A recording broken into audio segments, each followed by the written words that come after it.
My billionaire ex-husband moved into my apartment building not knowing his twins lived next door. Mommy, the nice man upstairs gave me a cookie today. The knife in Avery's hand froze mid-slice. Her heart slammed against her ribs. What did you say he looked like? She asked, fighting to keep her voice steady. He has nice eyes. Like Sienna's. Scarlett swung her legs carelessly. You know? Blue. Like looking at the ocean. The vegetable knife clattered to the counter. Those eyes. There was only one man in the world with those distinctive blue-gray eyes, the same eyes she saw every morning in her daughter's face.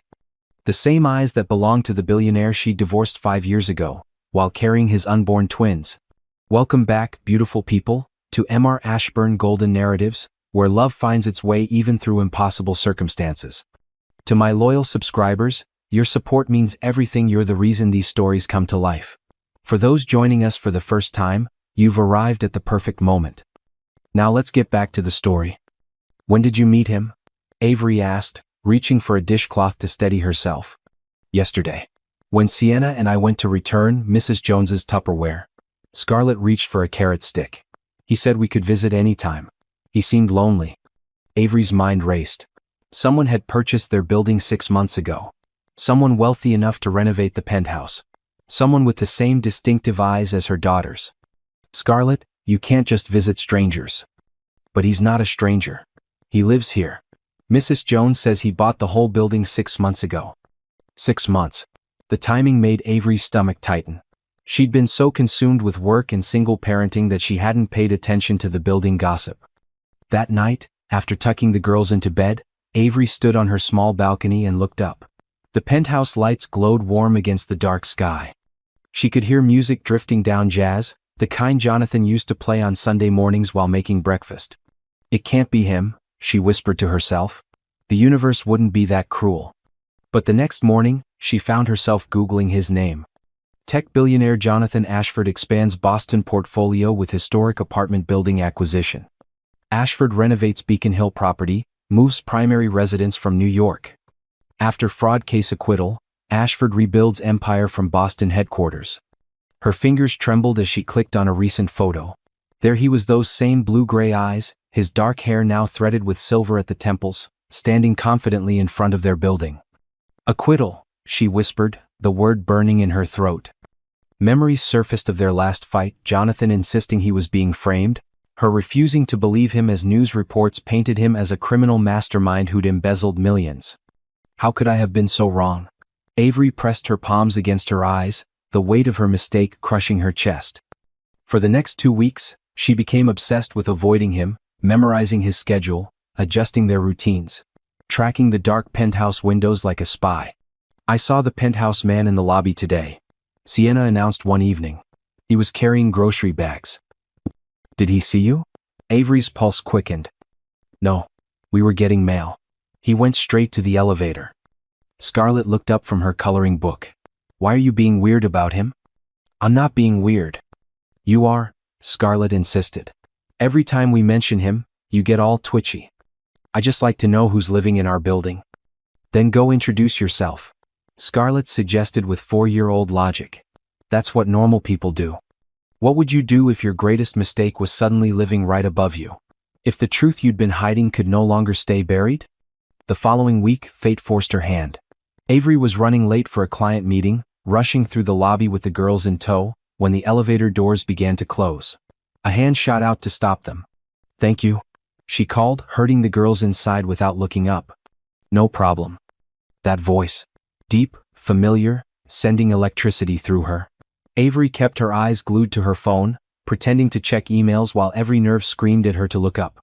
Mommy, that's the nice man, Scarlett exclaimed. Scarlett, shh.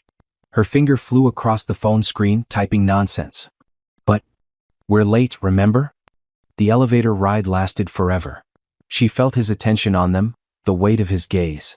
When the doors opened on the ground floor, she practically dragged the twins out. Have a good day, that voice called after them. She couldn't respond.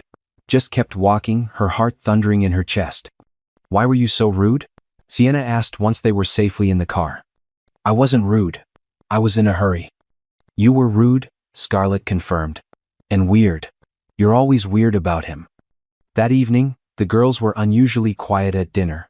Avery tried to maintain normal conversation, but their eyes kept drifting to the ceiling. Is he up there right now? Sienna finally asked. I don't know, Avery replied too quickly. Can we visit him sometime? Scarlett played with her peas. He said we could. No. Why not? Because I said so. The sharpness in her voice made both girls stare. Do you know him? Sienna asked, suddenly perceptive beyond her years. Is that why you're acting strange? If you're feeling the tension building, give this video a thumbs up and comment below if you've ever had to face someone from your past unexpectedly. I used to, Avery admitted, deciding partial truth was better than none. A long time ago. Was he mean to you? Scarlett's face scrunched with protective concern. No, sweetheart. She paused. How to explain that she was the one who'd been unfair? We had a misunderstanding. Then you should apologize, Sienna said with the straightforward wisdom of childhood. That's what you always tell us to do. Avery smiled sadly. Sometimes adult misunderstandings are more complicated. Later that night, she sat on her bed, staring at old papers, their divorce documents, news clippings about the fraud case, the last letter Jonathan had sent begging her to believe in him. Words she hadn't read in years jumped out at her. I would never betray you. Someone is setting me up. Please just give me time to prove it. She had never given him that time. She'd filed for divorce and disappeared, terrified that his alleged crimes would somehow endanger their unborn children. Now, 5 years later, the truth crashed down on her. Jonathan had been innocent all along. His business partner Scott Bennett was serving 15 years for embezzlement, while Jonathan had rebuilt his empire. And her daughters had grown up without their father because of her mistake. 3 more days passed in this unbearable limbo. Avery avoided the elevator, taking stairs despite the inconvenience. She kept the girls close, terrified of another chance encounter. But sometimes the universe forces your hand. It happened on Saturday morning. Avery was doing laundry in the building's basement facility when Sienna came running down the stairs, panic on her face. Mommy, Scarlett is stuck. Stuck where? Avery dropped the laundry basket. In the elevator. It stopped between floors and she's crying and… Avery was moving before Sienna finished, taking the stairs 2 at a time. She could hear Scarlett's sobs through the crack between the doors. Baby, I'm here. It's okay. She called out. Mommy. Scarlett's voice trembled. It's dark and it's shaking. The emergency button, Sienna said. Did she push it? Scarlett, there's a red button on the panel. Can you find it and push it? More crying, then a faint ding echoed through the shaft. Good girl, help is coming, okay? Just stay calm. I want out now. I know, baby. Soon. Avery fumbled with her phone, frantically dialing building maintenance. Her hands shook so badly she could barely press the numbers.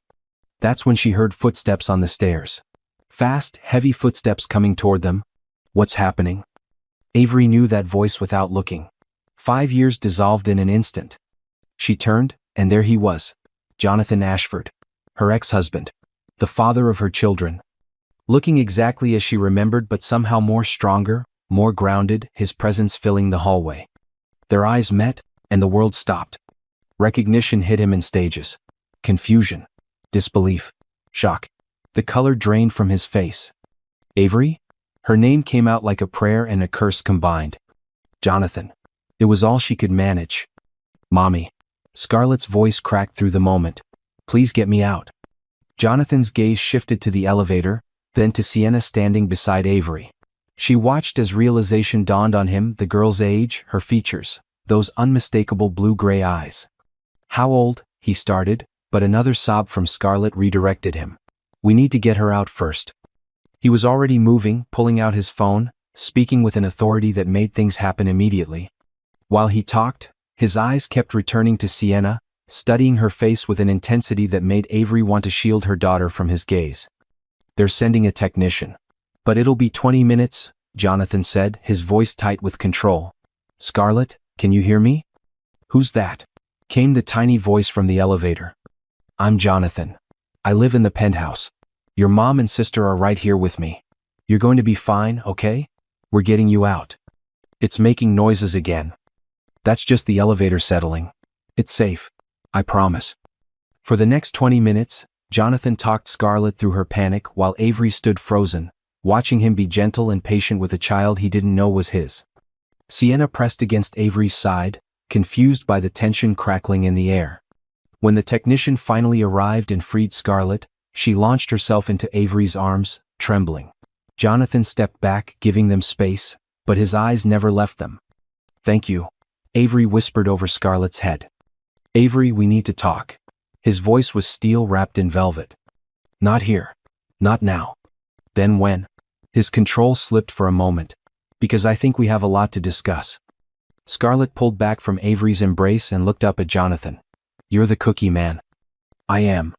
You saved me." Something in his expression cracked. "Anyone would have." "Are you okay, Scarlett?" Sienna asked, hugging her twin. "I'm okay now." Scarlett wiped her eyes, then frowned at Avery. "Why are you looking at him like that?" "Like what?" Sienna asked. "Like she's scared of him." Avery felt naked under her daughter's perception. "I'm not scared. Just grateful he helped." "Can we go back upstairs now?" Scarlett asked. "I want to lie down." "Of course, baby." They headed for the stairs. Avery wasn't putting anyone back in that elevator, and Jonathan followed. She could feel him behind them, feel the questions burning in the air between them. At her apartment door, she turned to face him. "Thank you." "Really? How old are they, Avery?" The question was quiet but unmistakable. Sienna and Scarlett watched them, confused by the strange tension. 4.5. She watched him do the math. Watched the realization settle over him like a wave. "Are they?" "Girls, go inside. I need to talk to Mr. Ashford for a minute." "But..." "Now please." They obeyed reluctantly, and the moment the door closed, Jonathan stepped closer. "Tell me I'm wrong." His voice was barely controlled. "Tell me they're not mine." "I can't tell you that." The sound he made was wounded, raw. 4.5 years. You've kept them from me for 4.5 years? Jonathan. You were pregnant when you left? You knew and you still left? You were accused of fraud. Of stealing millions. The words burst from her. The newspapers said you were going to prison for decades. I was framed, and you never bothered to verify it. His voice rose, then dropped when he caught himself. God, Avery, I looked for you. For over a year, I hired investigators, called every contact we had, searched every city you'd ever mentioned. I thought you were dead. I was protecting them. From what? From me? He laughed bitterly. I was exonerated, Avery. Scott went to prison. It was all over the news 3 years ago. You never looked? Never checked? The guilt crushed her. I was scared. I thought. You thought wrong. His hands clenched and unclenched. And now I've been living above my daughters for 6 months, and you said nothing. You watched me pass you in the lobby, heard them talk about me, and you said nothing. I didn't know it was you at first. But you figured it out, didn't you? And you still hid. There was no defense. No justification. She'd done exactly what he accused her of. Can love survive such a profound betrayal? Would you forgive someone who kept your children from you? Like this video if you're invested in their journey and comment below what you would do in Jonathan's position. I want to know them. His voice shook with emotion. I want to be part of their lives. Jonathan. You owe me this, Avery. His eyes bored into hers. You kept them from me based on a lie. The least you can do is let me know my daughters. He was right. About all of it. Okay. She whispered. Okay. When do we tell them? They deserve to know right away. Jonathan ran a hand through his hair, suddenly overwhelmed. My daughters. I have daughters. He looked up, vulnerability breaking through his anger. What are they like? The question caught Avery off guard. After everything, his first real question was about who they were, not what they liked or what they owned. Scarlett is fearless. Jumps before looking, loves everyone, forgives instantly. Avery smiled despite herself. Sienna is cautious. Observes everything. Processes slowly, loves deeply once she trusts you. And they're healthy? Happy? Yes. They're amazing, Jonathan. Her voice caught. I've done my best. I should have been there. Raw pain laced his words. First steps. First words. First everything. First. Everything. I know. Tears slipped down her face. I'm so sorry. I can't give those years back to you. No, you can't. No forgiveness in his tone. Just truth. But I refuse to miss another day. Huh.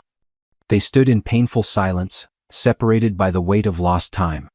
Would you like to come in? Avery finally asked. To meet them properly? Jonathan's face transformed.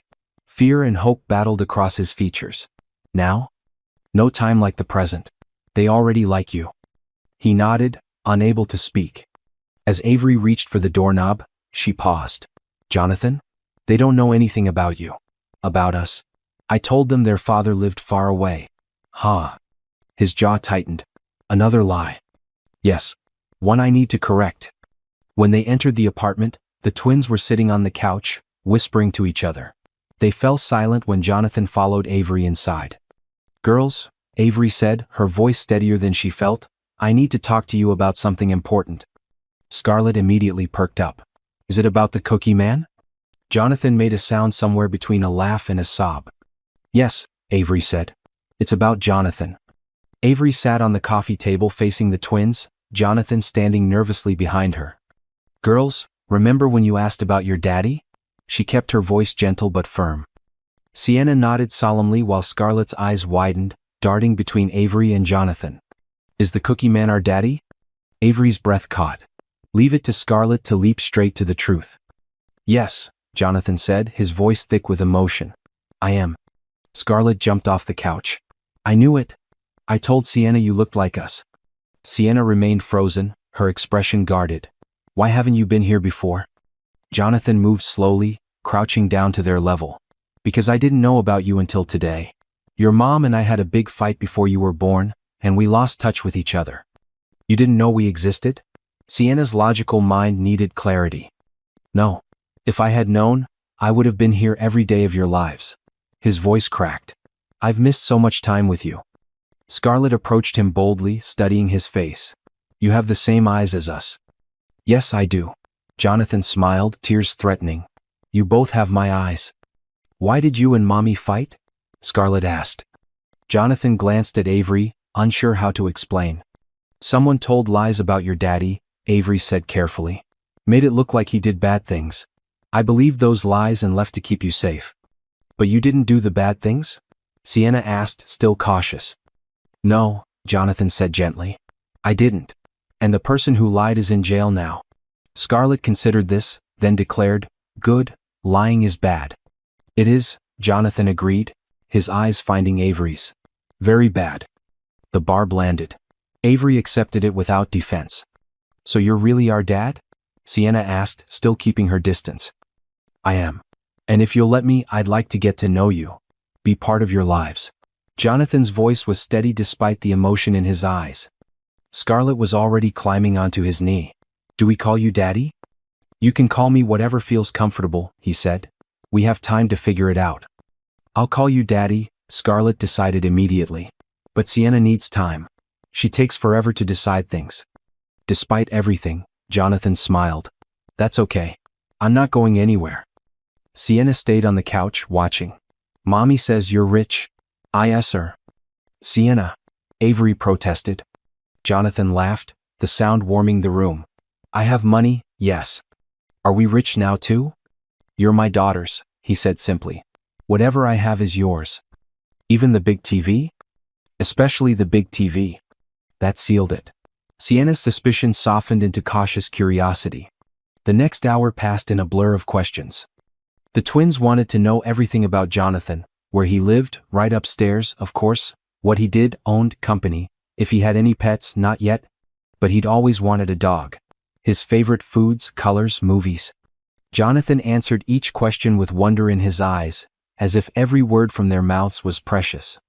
When Sienna finally slid off the couch and approached him, Avery saw his hands tremble. Can I see your phone? Sienna asked.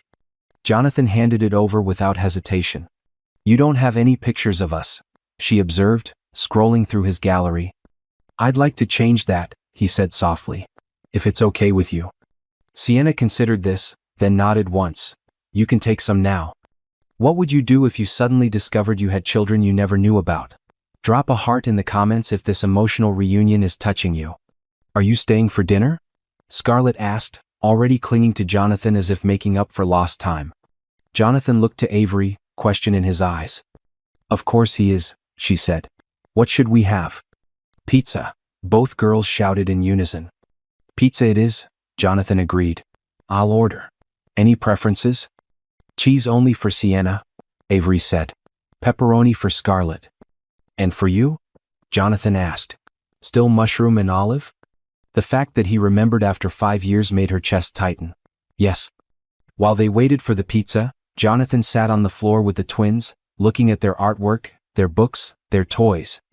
Scarlett brought him treasure after treasure, while Sienna carefully selected only her most prized possessions to share. Avery watched from the kitchen, her heart breaking and healing simultaneously. This was what should have been all along. This was what she'd stolen from them. Dinner was surreal. They crowded around Avery's small table, the twins chattering endlessly. Jonathan kept looking at them as if memorizing every feature, every gesture. Do you live all alone upstairs? Scarlett asked, pizza sauce on her chin. I do. Jonathan handed her a napkin. It's a big place for just one person. Is it lonely? Jonathan's eyes met Avery's across the table. Sometimes, yes. You can come visit us whenever you want. Scarlett offered generously. Right, Mommy? Of course, Avery said softly. Or we could visit you, Sienna suggested, her first voluntary invitation. Jonathan's face lit up. I'd love that. After dinner, he helped with bath time, learning their routine with careful attention. When it came time for bedtime stories, the twins insisted he read to them. This one, Scarlett said, handing him a worn book. Mommy does the voices. I'll do my best, Jonathan promised. Avery stood in the doorway as he sat between their beds, reading with different voices for each character. The twins were transfixed, not by the familiar story, but by the new person telling it. When the story ended, Scarlett reached for a hug without hesitation. Jonathan enfolded her in his arms, closing his eyes briefly. Good night, Daddy, she whispered. Sienna was more reserved, offering a small wave from her bed. Good night, Jonathan. Good night, Sienna, he replied, respecting her boundaries. Thank you for letting me read to you. Once the girls were settled, Avery and Jonathan retreated to the living room. They're incredible, he said, his voice low and fervent. Smart, funny, beautiful. You've done an amazing job with them. I should have told you. Yes, you should have. No forgiveness in his tone. Just truth. I'm sorry, Jonathan. I'm so incredibly sorry. I was wrong about Scott, wrong about you, and I stole years you can't get back. No, you can't give me back their first steps. Their first words. First birthdays. Each item landed like a blow. I missed everything, Avery. And I'm angry. I'm so angry I can barely breathe sometimes. I understand. But they exist. His voice cracked. And they're perfect. And I refuse to let anger poison what time I have left with them. What do you want from me? He turned to face her fully. I want to be their father. Really be their father. Not just weekend visits or supervised time. I want mornings and bedtimes and school pickups and sick days. You want custody? I want co-parenting. Real, equal co-parenting. He paused. I want you to move into the penthouse. The suggestion knocked the air from her lungs. What? There's plenty of space. The girls can each have their own room. We don't have to. He stopped, regrouped. We don't have to be together. Separate bedrooms. But under one roof, raising them together. That's insane. Why? Because it's unconventional? His eyes bore into hers. We've wasted enough time, Avery. I'm not missing another day of their lives because we can't figure out how to be in the same space. Living together doesn't mean we can parent together. Then we learn. We go to therapy. We figure it out. But I'm not negotiating on this. Either we do this together, or I file for custody and we let the courts decide. The threat was clear. And fair. He had every right. You'd really take me to court? To be with my daughters? In a heartbeat. No hesitation. But I'd rather not. I'd rather we choose to do this right. I jest her. Avery looked at this man she'd loved and left, who was somehow offering her grace she didn't deserve. Okay. Okay? Let's try it. The penthouse, co-parenting, all of it. If you think they're making the right decision, hit that like button now. Subscribe if you want to see how this unconventional arrangement unfolds. Jonathan exhaled slowly. Thank you. But Jonathan, she met his eyes steadily. I need you to know something. I never stopped loving you. Even when I thought you were guilty, even when I ran, I loved you. And living with you, seeing you every day with our daughters. It's going to be hard. His expression softened slightly. Who says it has to be hard? Because we can't go back. Too much damage. Maybe we don't go back, he said quietly. Maybe we go forward. Build something new. After everything I did to you? You made a mistake based on false information. A huge mistake, yes. But I understand why you ran. His voice dropped. And despite everything, seeing you tonight with our daughters reminded me of why I fell in love with you in the first place. The words unlocked something in Avery's chest, a dangerous hope. I'm not saying we jump back into marriage, Jonathan continued. I'm saying we take it slow. Learn to trust each other again. See where it goes. See where it goes. What if it goes nowhere? Then at least our daughters will have both parents under one roof. That's not nothing. He was right. It was everything. Moving day came with a whirlwind of emotions. The twins bounced through the penthouse, their excited squeals echoing off high ceilings and floor-to-ceiling windows. Is this really all ours? Sienna asked, pressing her small hands against glass overlooking the Boston skyline. All yours, Jonathan confirmed, watching their wonder with barely contained joy. Avery stood in the massive foyer, surrounded by their modest belongings, feeling strangely out of place. The penthouse was quintessentially Jonathan's sophisticated, elegant, with that understated luxury he'd always preferred. The girls' rooms are down this hall, he said, guiding her through the space. I had them prepared last week. When Avery saw the bedrooms, her throat tightened. One wall of Scarlett's room was painted with a mural of a fairy tale forest. Sienna's featured a night sky with constellations meticulously rendered in glow-in-the-dark paint. When did you do this? I hired designers the day after we agreed. Jonathan's voice was soft. I described what you told me about their personalities. They worked around the clock. Scarlett was already jumping on her canopy bed. Daddy, this is the best room ever. Sienna stood transfixed before her bookshelf, running her fingers along spines of volumes she'd never seen. Are these all for me? Everyone, Jonathan answered. We can read them together. Your room is here, he told Avery, opening a door to reveal a serene space in shades of blue, her favorite color. I remembered you liked ocean colors. The fact that he'd prepared a space specifically for her, with her preferences in mind, made something inside Avery crack. Thank you, she managed. It's beautiful. My room is on the opposite side, he added quickly. You'll have privacy. The first week passed in a haze of adjustment. The twins adapted with the resilience of childhood, quickly settling into their new reality. Each morning, they bounded into the kitchen where Jonathan was already preparing breakfast. Chocolate chip pancakes again? Avery asked on the third day, eyeing the elaborate spread. It's their favorite.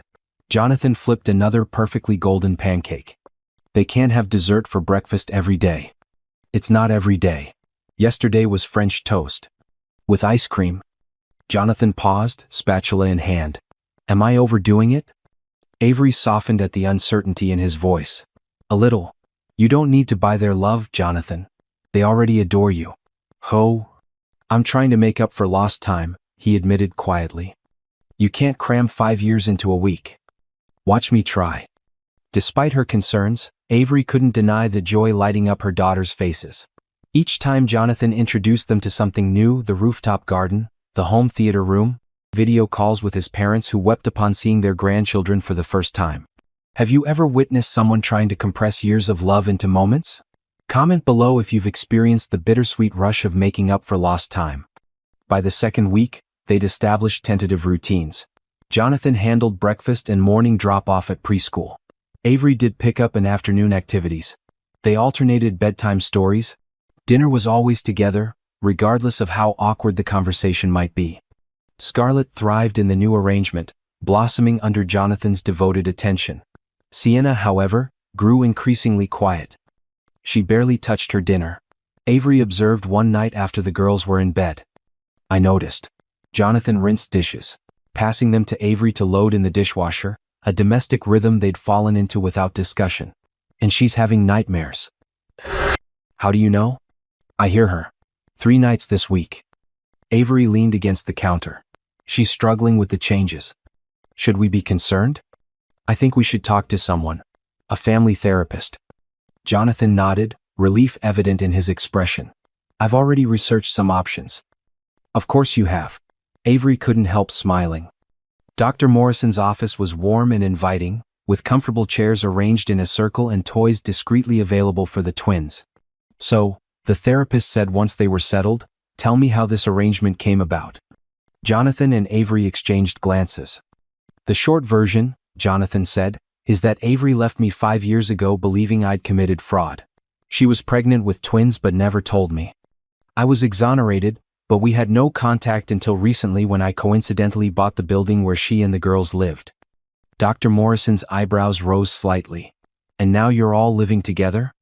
"In the penthouse," Scarlett chimed in proudly. "I have a princess bed." "That sounds lovely." Dr. Morrison smiled, then turned to Sienna. "And how do you like your new home?" Sienna shrugged, looking down at her shoes. "It's okay to share your feelings here," Dr. Morrison encouraged. "I miss our old apartment," Sienna whispered. "It was smaller but it felt like home." "Do you miss anything specific about it?" "I knew where everything was. And," she glanced at Jonathan, then quickly away. "It was just us before." Jonathan's face fell. Avery reached for his hand without thinking, a reflexive gesture of comfort. "It's a big change, having your dad in your life suddenly," Dr. Morrison acknowledged. "Changes can be scary, even good changes." "What if he leaves again?" Sienna asked abruptly. The question hung in the air. "I'm not leaving," Jonathan said firmly. "Ever." "But you weren't there before." "That's because I didn't know about you. Now that I know, nothing could make me leave." Sienna didn't look convinced. "Mommy said you had a big fight." "We did," Jonathan acknowledged. "Adults sometimes have fights, but that doesn't change how much we love you." "What if you fight again?" Avery and Jonathan exchanged glances, suddenly aware of how their arrangement must appear to a perceptive 4-year-old. "Even if your mom and I disagree," Jonathan said carefully, "I will always be your father. That will never change." "Sienna." Dr. Morrison leaned forward slightly. "Are you worried that your family might break apart again?" Sienna nodded, a tear slipping down her cheek. Scarlett moved to her sister's side. "Don't cry, Sienna. Daddy promised he's staying forever. And Daddy doesn't lie." The simple faith in Scarlett's voice struck Avery's heart. Her daughter had known Jonathan for less than a month but trusted him completely. "Sometimes kids worry when parents live together but aren't together," Dr. Morrison explained gently. "It can be confusing." Confusing. "Are you and Daddy going to get married again?" Scarlett asked Avery. Avery froze. They hadn't discussed how to address this inevitable question. "Right now, we're focusing on being good parents to you," Jonathan answered smoothly. "We're learning how to be a family." "Ah." Dr. Morrison nodded approvingly. "That's a good way to think about it. You're building a family even if it looks different from other families." The session continued, with Dr. Morrison offering strategies for helping Sienna feel more secure and encouraging open communication. When it was over, Sienna seemed lighter, as if voicing her fears had diminished their power. In the car, she asked, "Can we decorate my room with some things from our old apartment?" "Of course," Jonathan answered immediately. "Whatever makes you feel more at home." That evening, after retrieving Sienna's treasured items from storage, they worked together transforming her space. Jonathan hung her old butterfly mobile from the ceiling while Avery arranged familiar photos on the nightstand. "Better?" Avery asked when they finished. Sienna nodded, hugging her favorite worn stuffed rabbit. "It feels more like mine now." As the weeks passed, they settled into their new normal. There were challenges, disagreements over parenting styles, moments of tension when old wounds resurfaced. The occasional awkwardness of shared spaces. "You're spoiling them," Avery said one weekend after Jonathan returned with the twins and armloads of new toys. "It was just a trip to the store." "They don't need more things, Jonathan. They need consistency." "I'm consistent." A flash of irritation crossed his face. "Consistently present, unlike the first 4 years of their lives." The barb stung. "That's not fair." "Isn't it?" He lowered his voice as the twins ran off to play with their new treasures. "You can't dictate how I parent when you robbed me of years of parenting." Dr. Morrison said we need to move forward, not keep punishing each other for the past. "You're right." Jonathan ran a hand through his hair. "I'm sorry." Low blow. These moments happened, flashes of resentment breaking through their careful co-parenting dance. But there were other moments too. Moments of unexpected connection. Like the night Scarlett woke with a fever. And they sat together in her room, Avery applying cool compresses, while Jonathan read story after story until their daughter finally drifted back to sleep. Or the Saturday morning when Sienna proudly presented Jonathan with a drawing of their family, all four of them standing together in front of a building with a penthouse on top. "That's us," she explained unnecessarily. Jonathan knelt to her level. "It's perfect, Sienna. May I keep it in my office?" "You want to?" "More than anything." Or the quiet evening when Avery found Jonathan on the terrace, staring out at the city lights. "Penny for your thoughts," she said, joining him. "I was thinking about parallel universes." "That's deep for a Tuesday." He smiled faintly. "In another universe, you believed me 5 years ago. We raised the twins together from the start. In that universe, we probably never moved to Boston." "True." He turned to face her. "But I think I prefer this one." "The one where I kept your children from you for years?" Avery asked skeptically. "The one where I get to fall in love with them now, watching you be an amazing mother. Where I appreciate every moment because I know what it's like to miss moments." His words touched something deep inside her. If you believe that sometimes life's detours lead us exactly where we're meant to be, give this video a thumbs up. Sometimes our greatest challenges become our greatest blessings. "The girls are sleeping," Avery said softly. "I know. I just checked on them. We've been living together for a month now." 34 days, he corrected with a small smile. "Not that I'm counting." "And how would you say it's going?" Jonathan considered the question seriously. "Better than I expected. Harder than I hoped." "That's surprisingly accurate." "The girls are adjusting well. Sienna's nightmares have stopped. Scarlett has stopped introducing me to strangers as my daddy who just found us." Avery laughed. "Small victories." "And us?" Jonathan asked carefully. "How would you say we're doing?" We haven't killed each other yet." "A promising start." They stood in comfortable silence, watching the city below. "I still don't forgive you," Jonathan said finally. "Not completely." "I know. But I'm getting there. Every day with them helps." Avery nodded, understanding. "And I still don't fully trust that you won't resent me forever." "Fair enough." He turned to face her. "But I think we're building something good here, don't you? Something that works for the girls." "Yes." Avery agreed. "Something good." As they stood together on the terrace, the distance between them seemed both vast and insignificant, a space filled with hurt and hope in equal measure. A space they were both learning to navigate, one day at a time, for the sake of the two little girls sleeping peacefully down the hall. 2 months into their arrangement, life in the penthouse had found its rhythm. The twins were thriving, Scarlett fearlessly claiming every inch of her new world, Sienna gradually relaxing into security. Weekly sessions with Dr. Morrison helped them navigate the complex family dynamics. "Co-parenting is a dance," Dr. Morrison explained during one parents-only session. "You're both leading and following simultaneously. Some days feel more like stepping on each other's toes." Avery admitted. Jonathan smiled faintly. "We're getting better at it." They were. Small adjustments made significant differences. Sharing a family calendar on their phones, having coffee together each morning to discuss the day's schedule, creating a united front on household rules despite their different instincts. "The girls need consistency," Dr. Morrison emphasized. "Even when you disagree on approach, present a unified decision." This proved challenging when their parenting styles clashed. Jonathan tended toward indulgence, still making up for lost time. Avery leaned on established boundaries, knowing from experience what worked. "They can't have dessert until they eat vegetables," Avery insisted one evening. "It's just ice cream," Jonathan countered. "It's about setting expectations." These minor conflicts gradually resolved as they learned to compromise. Jonathan became more comfortable with boundaries, Avery more flexible with occasional treats.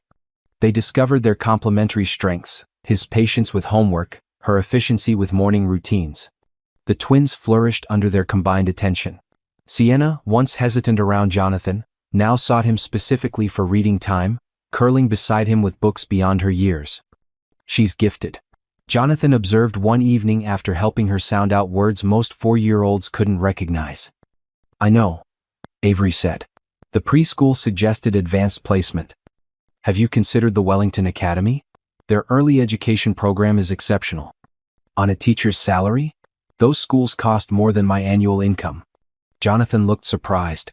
"Money isn't an issue anymore, Avery." The realization struck her this was their new reality. Her children now had access to opportunities she'd never imagined providing alone. "I don't want them spoiled," she said carefully. "Being well-educated isn't being spoiled." His voice was gentle. "Let me give them this." Watching Jonathan with the twins revealed new sides of him. The corporate titan who commanded boardrooms became the father who spent hours building elaborate pillow forts, who carried Scarlett on his shoulders through the park, who patiently untangled Sienna's hair after bath time. "No, Daddy, the princess lives in the highest tower."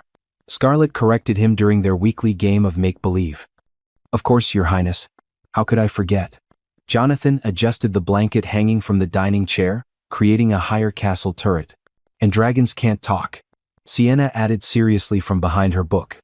"This dragon is special," Jonathan insisted, maintaining his dragon voice. Avery watched from the kitchen, heart aching with bittersweet joy. He was a natural father, the father they should have had from the beginning. The girls weren't the only ones forming new bonds. Something was shifting between Avery and Jonathan as well. The careful distance they maintained began to shrink through shared parenting moments, inside jokes about the twins' antics, late-night conversations after the girls were asleep. Isn't it amazing how children can heal the deepest wounds between people? Comment below if you've experienced a relationship transformed through parenting together. One evening, Jonathan came home to find Avery sitting alone in the dark living room. "Everything okay?" he asked, setting down his briefcase. "I found this today."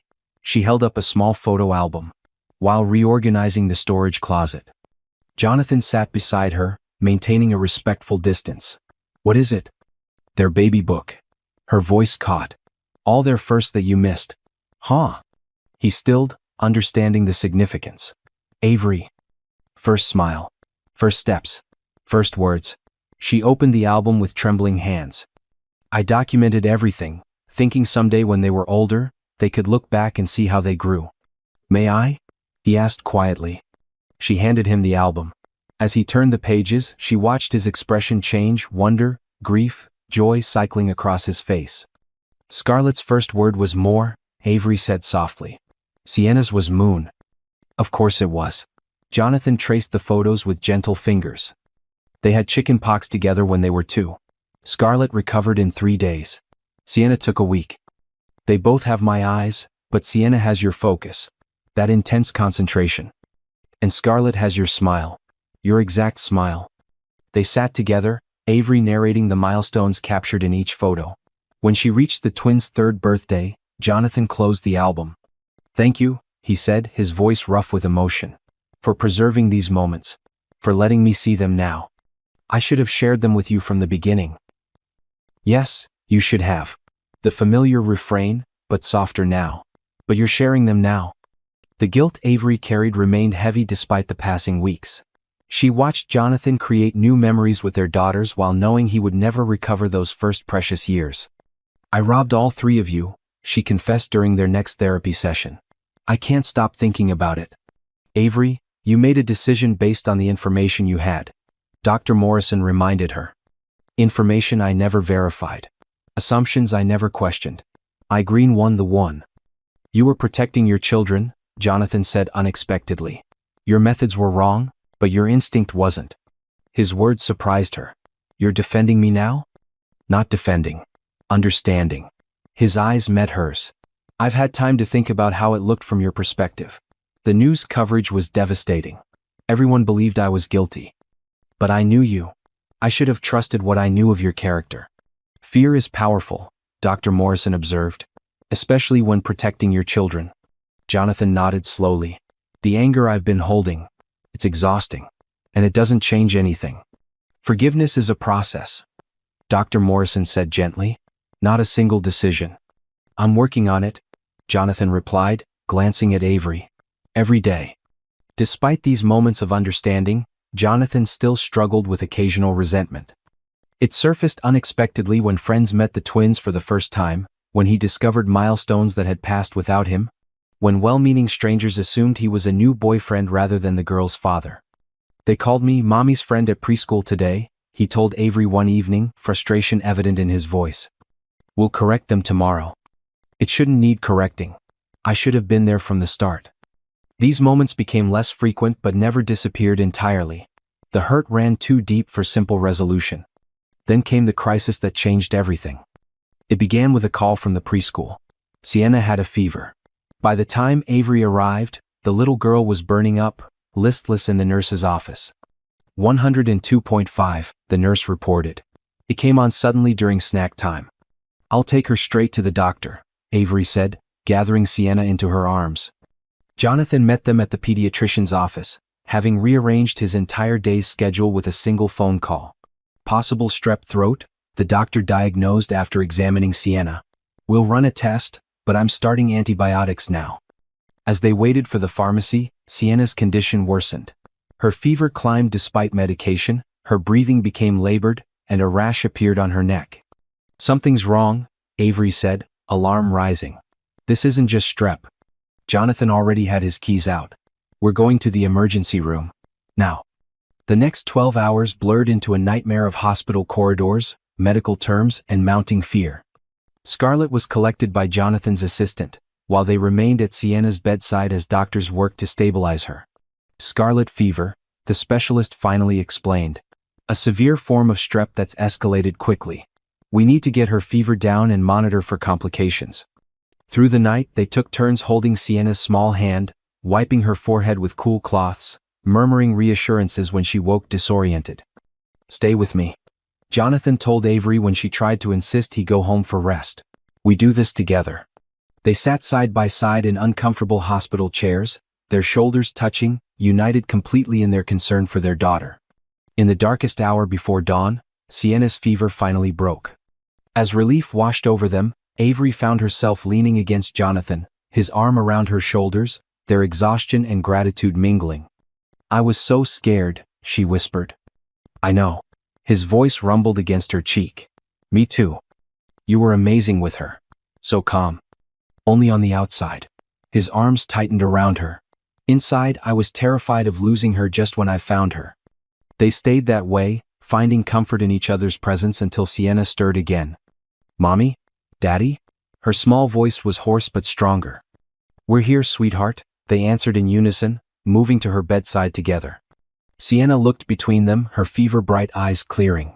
"You didn't leave." "Of course not," Jonathan said gently. "Both of you stayed." "We'll always be here when you need us," Avery promised. "Both of us." Sienna nodded, satisfied, and drifted back to sleep. Over her bed, Avery's eyes met Jonathan's, something unspoken passing between them, an acknowledgement of what they'd become through crisis. Not just co-parents. Not just reluctant roommates. Something more. A family. When crisis strikes, we discover what truly matters. Has a family emergency ever changed your perspective? Share your experience in the comments below and subscribe for the conclusion of this emotional journey. When Sienna was finally released from the hospital 2 days later, Jonathan carried her into the penthouse, where Scarlett waited anxiously with his parents, who had flown in to help. "Is Sienna all better now?" Scarlett asked, studying her twin's pale face. "Getting better," Jonathan assured her. "She needs rest and care." "We take care of each other," Scarlett declared. "That's what families do." Jonathan's eyes found Avery's across the room. "Yes," he agreed softly. "That's exactly what families do." Sienna's illness marked a turning point. The days of her recovery brought a new intimacy to the penthouse, an unspoken shift in how they moved around each other, the careful distance gradually dissolving. "She's finally sleeping," Avery whispered, joining Jonathan on the couch after checking on Sienna. "Her fever stayed down all day." He handed her a glass of wine. "I think we're past the worst." "Thanks to you." She accepted the glass, their fingers brushing. "I would have fallen apart without you there." "No, you wouldn't have. You're stronger than you think." "I don't feel strong." Avery sank into the cushions. "When she couldn't breathe and they rushed us to that treatment room," her voice caught. "I know." Jonathan moved closer, his presence steady and warm. "But she's okay. We got her through it." "We did, didn't we?" She smiled faintly. "Who would have thought we'd make such a good team?" "I always thought that." His voice softened. "Even before. Full." The comment hung between them, a reminder of their history, both the good and the painful. As Sienna recovered, something else began to heal. Jonathan started coming home earlier from work. Avery found reasons to join him on the terrace in the evenings. They lingered over coffee in the mornings, conversations extending beyond parenting logistics. Remember that beach house in Cape Cod? Jonathan asked one evening as they sat beneath the stars, a bottle of wine between them. The one with the leaky roof? Avery laughed. We spent our anniversary with buckets everywhere. And still had a perfect weekend. His eyes held hers. I've never laughed with anyone the way I laughed with you. The twins noticed the change. Scarlett caught them smiling at each other across the dinner table and immediately pounced. Do you like Mommy again? She asked Jonathan, eyes wide with hope. Scarlett. Avery felt heat rise in her cheeks. I never stopped liking your mom, Jonathan answered simply. But you were mad at her, Sienna observed, still perceptive despite her recovery. Now you're not so mad anymore. Nah.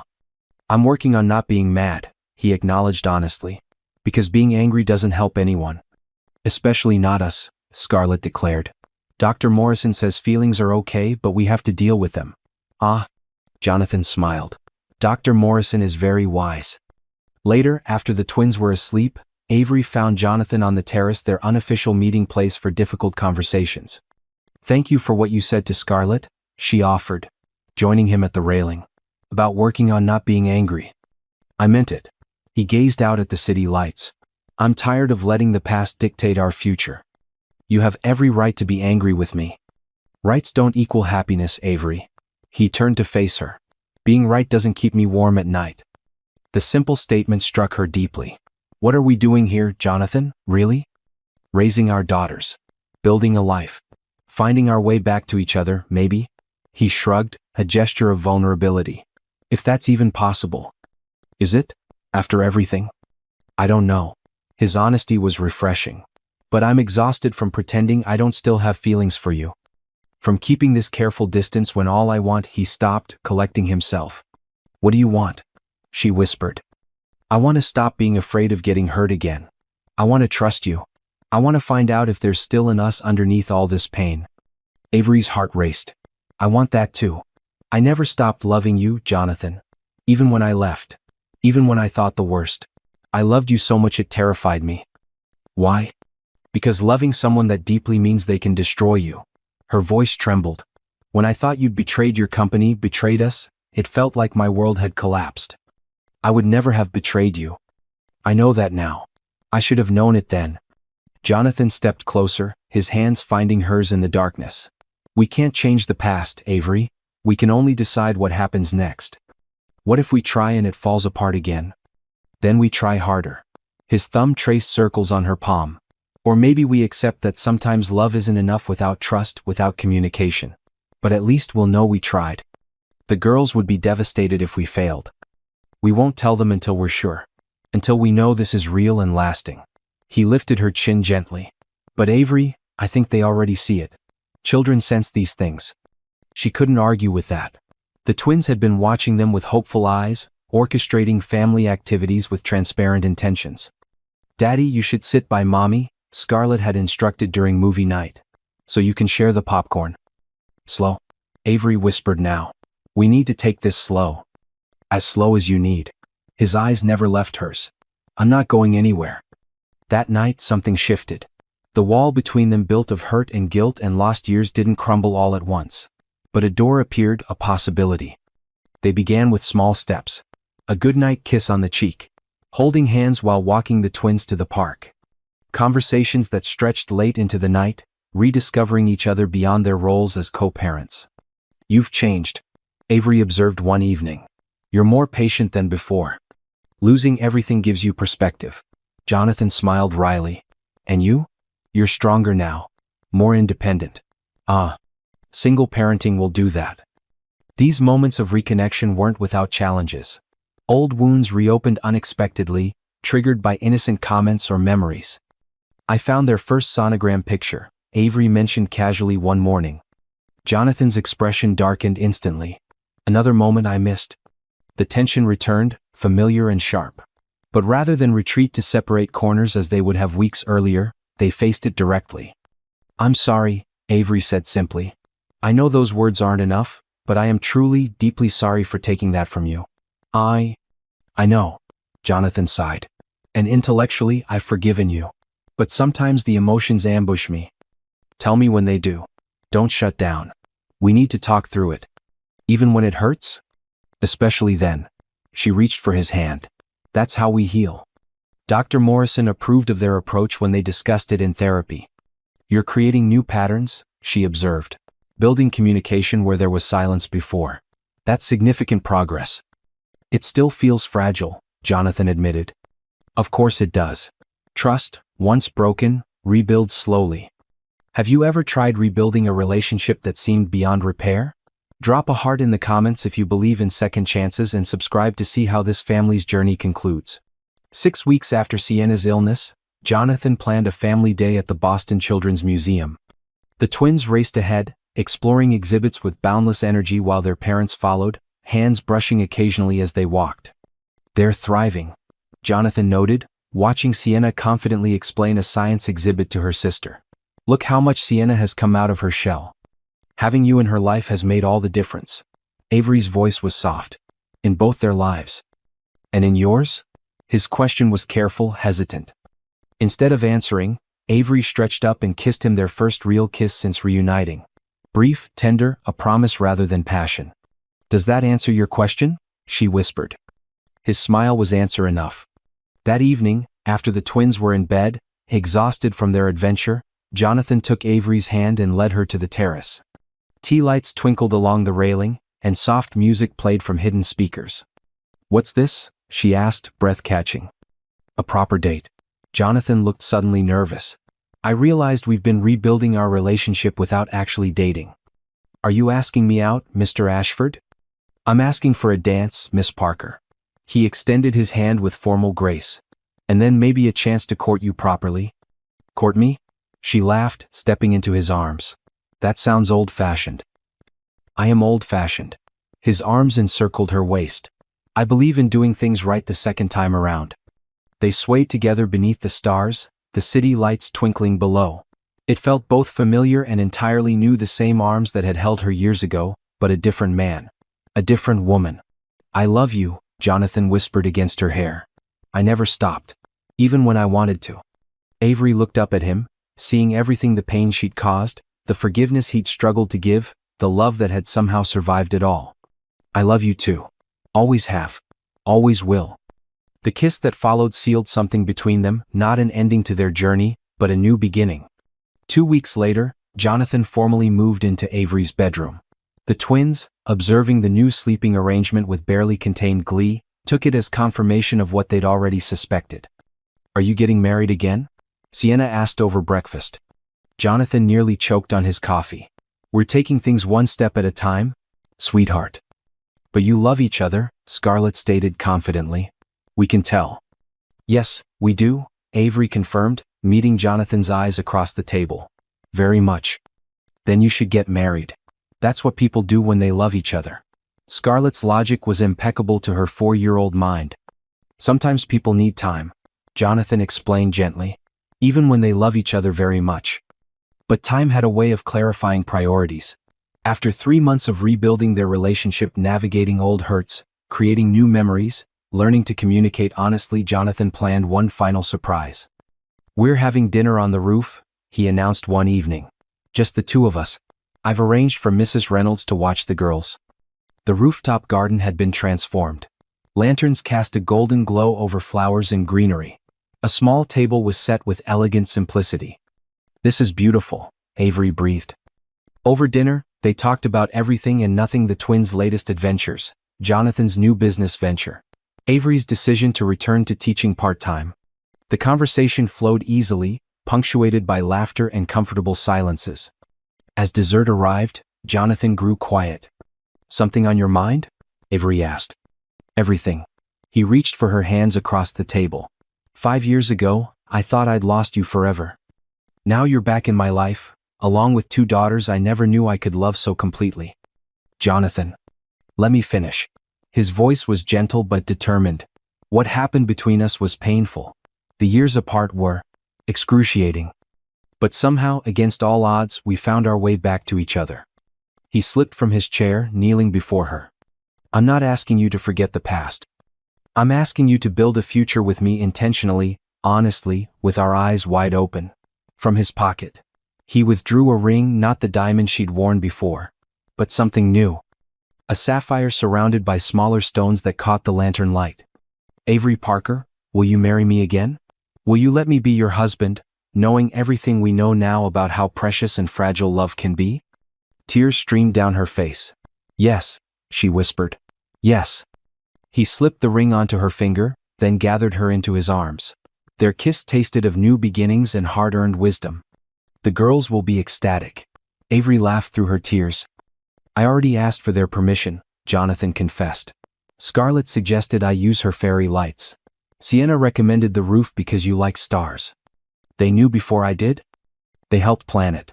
They're surprisingly good at keeping secrets when properly motivated. By what? Ice cream? And the promise of being flower girls. When they told the twins officially the next morning, their reactions were everything they'd hoped for. Scarlett danced around the kitchen. Sienna examined the ring with serious consideration before declaring it perfect because it matches Mommy's eyes. If this reunion is warming your heart, hit that like button and comment with family to celebrate second chances. Subscribe now to see the conclusion of their journey. The wedding or vow renewal, as they called it, was intimate and meaningful. Just family and close friends gathered in their penthouse, the Boston skyline providing a stunning backdrop. This isn't a do-over, Jonathan said, his hands holding hers. It's a do-better. We fell apart once because we didn't communicate, didn't trust, didn't fight for each other. This time, we know better. I promise to ask instead of assume, Avery said, tears streaming freely. To trust you even when I'm scared. To be the partner you deserve and the mother our daughters need. I promise to be patient when you're afraid, Jonathan continued. To remind you that we're on the same team. To love you through the doubts and fears and messy middle. Scarlett and Sienna stood beside them, their flower girl dresses slightly askew from playing earlier. They were beaming, finally understanding that their family was whole. I now pronounce you husband and wife. Again, the officiant said with a smile. You may kiss. Jonathan was already kissing Avery, thoroughly, while their daughters giggled and their families cheered. That night, after the celebration ended and the girls were asleep, the newly remarried couple stood on the terrace where their reconciliation had begun. Do you remember the day I found out? Jonathan asked. In the stairwell? Every detail. I was terrified you'd hate me forever. I do. I wanted to. But the moment I saw you, I knew hate was impossible. He pulled her close. We found each other again, Avery. Against impossible odds. You moved into my building without knowing. Best real estate decision I ever made. His smile was warm in the darkness. What are the chances? Fate. Or your inability to stay hidden forever, he teased. That too. She rested her head on his chest, listening to his heartbeat. Thank you for not giving up on us. Thank you for letting me in. For trusting me with our daughters. With your heart. Always. She looked up at him. This time, it's forever. Forever, he agreed, sealing the promise with a kiss. 2 years later, Avery stood in that same penthouse, watching Jonathan chase their daughters, now 6 and full of energy, through rooms filled with laughter. A new baby, a son, slept peacefully in her arms. Your big sisters are going to spoil you rotten, she whispered to him. They already are, Jonathan said, appearing at her side. He kissed their son's forehead, then hers. How did we get so lucky? We didn't. We fought for it. Bled for it. Built it from broken pieces. Best thing we ever built, he agreed, wrapping his arm around her waist. As they stood together, watching their daughters play, Avery reflected on their journey, a chance encounter. A painful truth. A difficult forgiveness. A love rebuilt stronger for having been broken. Her billionaire ex-husband had moved into her apartment building, not knowing his twins lived next door. That coincidence, impossible, unlikely, perfect, had become their salvation. Because sometimes the universe doesn't give up on you, even when you've given up on yourself. Sometimes it brings you full circle, forces the truth into the light, and gives you one more chance to get it right. This time, they hadn't wasted it. Thank you for joining us on this emotional journey of second chances and redemption. If this story touched your heart, please like, subscribe, and share with someone who believes in the power of forgiveness. Until next time, this is Mr. Ashburn Golden Narratives, where love always finds a way.